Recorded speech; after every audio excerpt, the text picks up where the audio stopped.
नाही, आपण पाहिलं असेल की गेल्या वर्षी मे महिन्यापासून ह्या राज्यामध्ये अवकाळी पाऊस आणि अतिवृष्टी आणि पुरामुळं झालेल्या पुरामुळे नुकसान अशा राज्यातल्या लाखो शेतकऱ्यांना किंबहुना जवळपास 1.5 कोटी शेतकऱ्यांना आपण मदत आणि पुनर्वसन विभागाच्या माध्यमातून तब्बल 16,500 कोटीची मदत ही प्रत्यक्ष शेतकऱ्यांच्या खात्यावर आपण जमा केली आणि ही रक्कम जमा करून शेतकऱ्यांना कुठंतरी आर्थिक दिलासा देण्याचं काम हे राज्याच्या शासनानं करण्याचा प्रयत्न केला.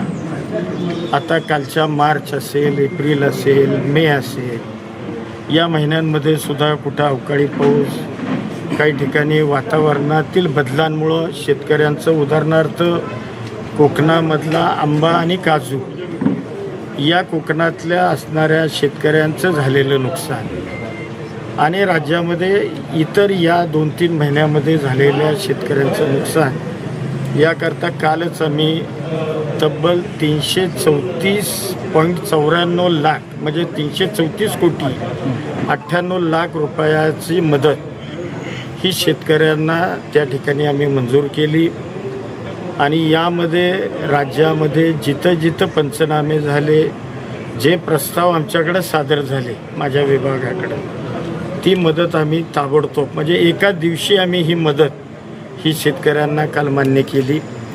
विशेषतः यामध्ये कोकणामधील आंबा आणि काजू उत्पादक जे शेतकरी आहेत यांना यामधली 209 कोटी रुपयाची मदत ही देखील आम्ही मंजूर करण्याचा प्रयत्न केलेला आहे. आता या मदतीमुळं काही शेतकऱ्याचं काही सगळं नुकसान भरून येणार आहे असा विषय नाही आहे, परंतु कुठंतरी या माध्यमातून हे राज्य महायुतीचं सरकार शेतकऱ्यांना आधार देण्याचा प्रयत्न करते, त्यांच्या पाठीशी ठामपणानं उभं राहण्याचा प्रयत्न करते.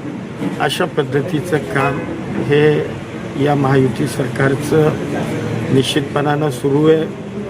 आता आपण बघतोय, आता पावसाचं एकूणच राज्यामधली परिस्थिती बघितली, काही ठिकाणी अतिवृष्टी निश्चित झालेली आहे.